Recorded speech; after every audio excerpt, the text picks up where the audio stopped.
nezávislosti Ukrajiny. Je to deň, keď si pripomíname odvahu, obete a nezlomnosť ukrajinského národa, ktorý bráni svoje právo žiť v pokoji a slobode. Aj 34 rokov potom, čo Ukrajina získala svoju nezávislosť, musí o svoju slobodu naďalej bojovať.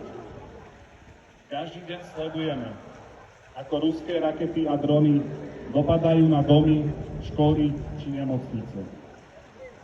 Mnohí z vás ste museli opustiť svoje domovy, zanechať svoju rodinu a priateľov iba preto, že ruskí okupanti nepoznajú hodnoty, na ktorých bola vybudovaná naša spoločnosť. Dnes viac ako kedykoľvek hovoria mnohí svetoví lídri o ukončení vojny. Ale ak by mal mier znamenať, že agresia sa odmení a nespravodlivosť sa posvetí, nebol by to mier, ale zradenie všetkých, ktorí obetovali svoje životy v tomto boji za slobodu.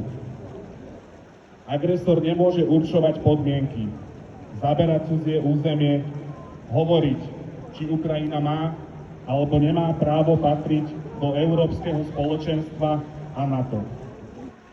Právo na seba určenie je ďalšou výzvou, o ktorú dnes prebieha boj u nášho východného suseda. Pred niekoľkými týždňami som sa vrátil z Ukrajiny. Spolu s priateľmi sme navštívili dediny, kde ostalo už len niekoľko ľudí.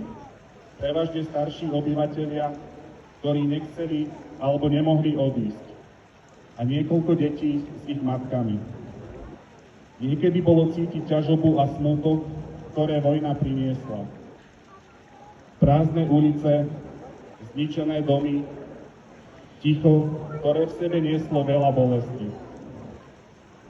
A predsa, aj uprostred tohto všetkého sme videli niečo, čo sa nedá zničiť. Videli sme ľudí, ktorí sa dokázali usmiať, ktorí nás privítali s láskou, ktorí si našli chvíľu na žart, pohostenie či na obyčajnú ľudskú blízkosť. Videli sme deti, ktoré sa dokázali hrať a smiať tam, kde ešte pred pár mesiacmi padali ruské rakety. Táto skúsenosť mi ukázala, že ukrajinská nezlomnosť nie je iba prázdne slovo. Že aj keď všetko navôkol hovorí o strate a bolesti,